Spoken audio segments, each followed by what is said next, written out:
Powered by WCTV.tv. Eyewitness News at 5 starts now.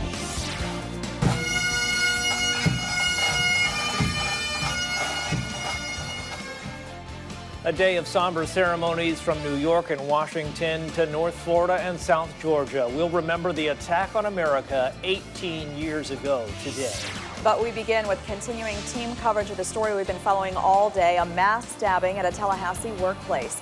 That attack injured 5 people, happened this morning at Dyke Industries. All of those victims did survive, and they're in the hospital right now. Police do have a suspect in custody. He's identified as 41-year-old Antoine D. Brown, the state attorney, saying he will face 5 counts of attempted murder. He's now facing that in Leon County. This is a Florida DOC picture of him. He has a criminal record, including prison time on drug offenses, but police say there were no warning signs of this attack. Brown was an employee at Dyke Industries. The building materials business is on Tallahassee's northwest side off Commonwealth and Hartsfield roads. Lenitra Bennett has been on scene for us all day. She's live to begin our team coverage. Lenitra? Tallahassee police say that Brown was found in the area of Dyke Industries, but say he was about a block away when they were able to nab him. The police chief telling us that he stabbed his victims on his way leaving the building. Tallahassee Police Chief Steve Outlaw says Brown clocked in at Dyke Industries at 8 o'clock this morning. He was asked to leave after an argument with someone, clocking out at 8:20, the chief says. Chief Outlaw says it's unsure exactly what all Brown did in between that time, but says he appeared to have been seeking out specific people to stab as he was leaving. Police say he was arrested without incident with officers. TPD still actively investigating the scene. If you were on scene and you weren't able to talk to an investigator, please give us a call at 891-4200. As always, please call Crime Stoppers. Again, we will be here for quite some time. Just like to thank FDLE, TFD, EMS, and also Leon County Sheriff's Office for helping us out in this investigation.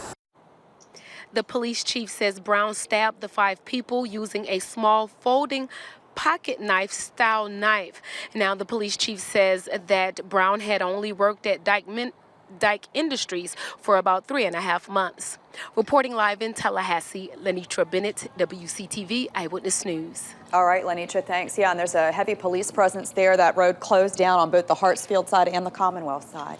And here's what we know about Dyke Industries right now. The company's based in Little Rock, Arkansas. Tallahassee is one of 15 distribution outlets across the Southeast. They provide products like doors, windows, and lumber for builders. The Tallahassee location employs a couple dozen or so people. The stabbing victims, there are 5 of them. All of them are being treated at Tallahassee Memorial right now. At last report, and we just checked this within the hour, 1 person is in serious condition, 2 in fair condition, 2 others in good condition. The victims' names are not yet being released. Now, the suspect living at the dwellings in Tallahassee, that's a low-income, tiny home community on Bluntstown Highway. Police on the scene there soon after the stabbing. Sophia Hernandez is there for us. She's live with that part of the story. Sophia? Yeah, Eden, Julie, I'm here outside of the suspect Antoine Brown's home, and earlier today I spoke with the next door neighbor of this residence, and she told me she never really had conversations with Brown, but when she did, he said he was a friendly neighbor, and she said she only really ever saw him in passing. But when she heard that he was a suspect in this stabbing, she was shocked to hear it was the same gentleman she had lived next to for months. Again, he was always very cordial. He was very quiet. He minded his own business. He would go in and out of his house pretty much like the rest of the neighbors. And walk-ins, as you saw, did not want to be on camera, but she says he always said hello when he walked past. And she also told me that one time she did take him to Walmart, but other than that, they've only ever had interactions here at the dwellings complex. Coming up at 5:30, we're going to hear from more residents. But for now, Julie, Eden, back to you. All right, Sophia, I'm sure shocking to learn that your neighbor is being investigated. This stabbing putting the city in the national spotlight as it broke today, and city leaders are now addressing it during the commission meeting that's going on right now. Yeah, that meeting got underway about an hour ago. Monica Casey is there. Mayor Daley saying he was incredibly saddened to hear of the stabbing this morning and that random acts of violence do not describe who we are in Tallahassee. The mayor saying September 11th is a time to remember and show gratitude for law enforcement and first responders. Today, he said he could not be prouder of the Tallahassee Police Department and EMTs. They responded in an incredibly timely manner. They apprehended the suspect immediately. They secured the area to ensure safety amongst all the citizens out in that area, and they did a very, very good job. The mayor has a clear plan of action, scheduling a meeting with the school board and Leon County for next week to discuss violence in the community. That meeting also including members of local law enforcement. We'll have continuing coverage in our later newscasts, but for now, reporting at City Hall, Monica Casey, WCTV Eyewitness News. And for the very latest updates from law enforcement on today's stabbing, please go to our website, WCTV.tv. You can also see the police chief's comments on it in their entirety. This being visited thousands and thousands of times. Okay, time to switch gears and talk about our weather right now. This is a look at the St. George Island Bridge. Looking calm and clear here, but not everywhere around Florida. Yeah, Mike, we don't want to talk about the tropics, but apparently we're going to talk about the tropics. Well, we need to, because by the time we get to the weekend, there could be some type of a weak tropical system, and that appears to be what's the best possibility, would be a weak tropical system into the Gulf of Mexico. Right now, it is less than even that. It's just an area of disturbed weather, some scattered showers and storms, a little trough of low pressure from the southeastern Bahamas down across eastern Cuba.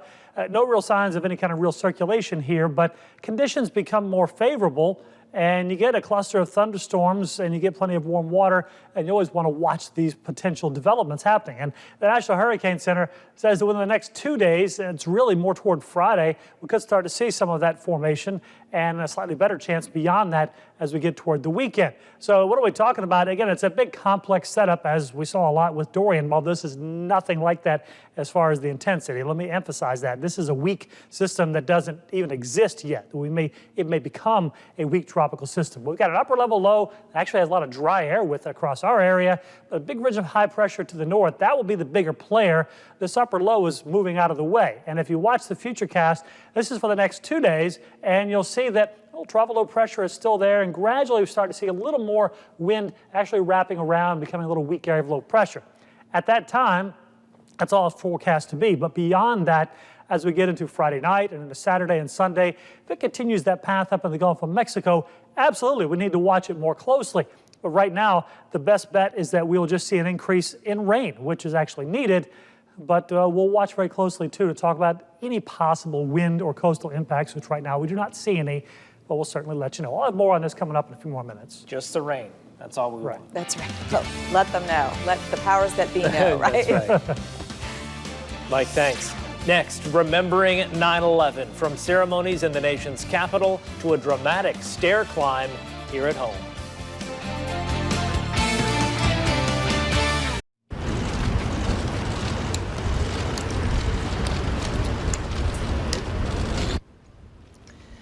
This is the scene at Arlington National Cemetery today. President George W. Bush laying a wreath to honor those who died 18 years ago. Of course, Mr. Bush leading the nation during and after those terrorist attacks. It was one of a series of tributes across the country on this somber anniversary. The 2001 attacks on the Twin Towers and the Pentagon left nearly 3,000 people dead. Wendy Gillette reports from New York.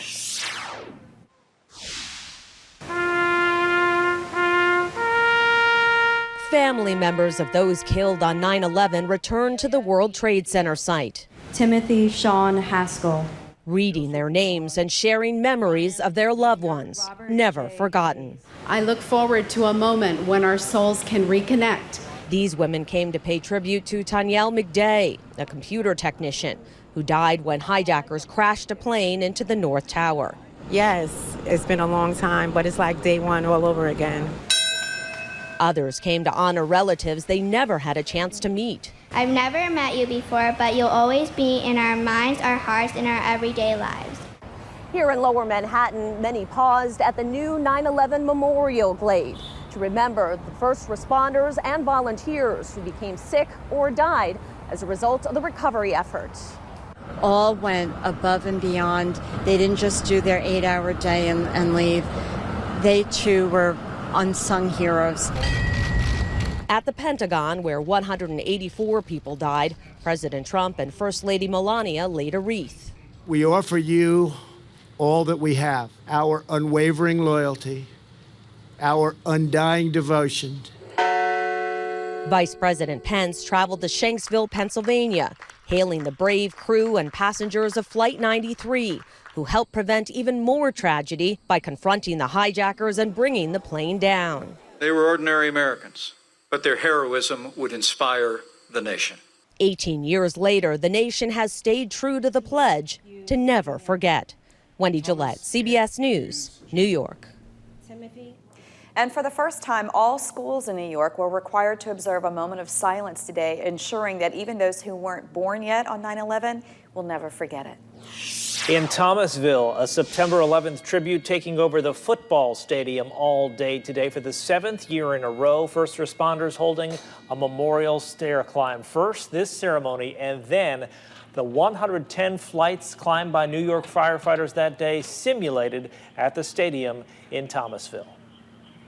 It's amazing to me to see the people come out and actually support us, and how many people really do appreciate what we do on a daily basis. A lot of people don't understand what we do. Local firefighters in full gear climbing the stadium stairs 11 times. Organizers say every year more people take part. Money raised goes to building a firefighter memorial in downtown Thomasville. Of course, those who lived through it, you know, it's just a searing memory still. I can't believe it's been 18 years. Yeah, and when you see all the celebrations, I'll tell you, it brings everything back to that day, and you can really feel it today. Tallahassee also hosting a 9/11 event. We'll take you there coming up. And we have an update on the public health crisis tied to vaping. Officials now investigating nearly 400 cases nationwide, and that's growing. You're watching Eyewitness News at 5 with Julie Montanaro, Eden Schultz, Chief Meteorologist Mike McCall, and Sports with Kevin Keene. And let's take a live look now. This is the scene of today's workplace stabbing in Tallahassee. We are working to learn more about the suspect who is in custody and the victims who are still hospitalized this afternoon. That say a rich like me. That's Tallahassee firefighter Eric Reeves performing Amazing Grace today, marking the 18th anniversary of the September 11th terrorist attacks in the capital city. The city hosting this memorial service at Fire Station 16. A lot of state and local leaders attending. Mayor John Daly, the CDA Director Steve Harrelson, the Fire Chief, of course, Jerome Gaines, and TPD Chief Steve Outlaw. The State Agriculture Commissioner Nikki Fried was also giving remarks. So I want the kids of today, the ones who either were too young to remember or weren't alive then, to know that we were tested, we as Americans, but we came together and told the rest of the world why we are Americans, why we're proud to be Americans. That ceremony also included a recitation of the Public Safety Pledge and the tolling of the bell, which is a tradition that honors those who gave their lives in the line of duty.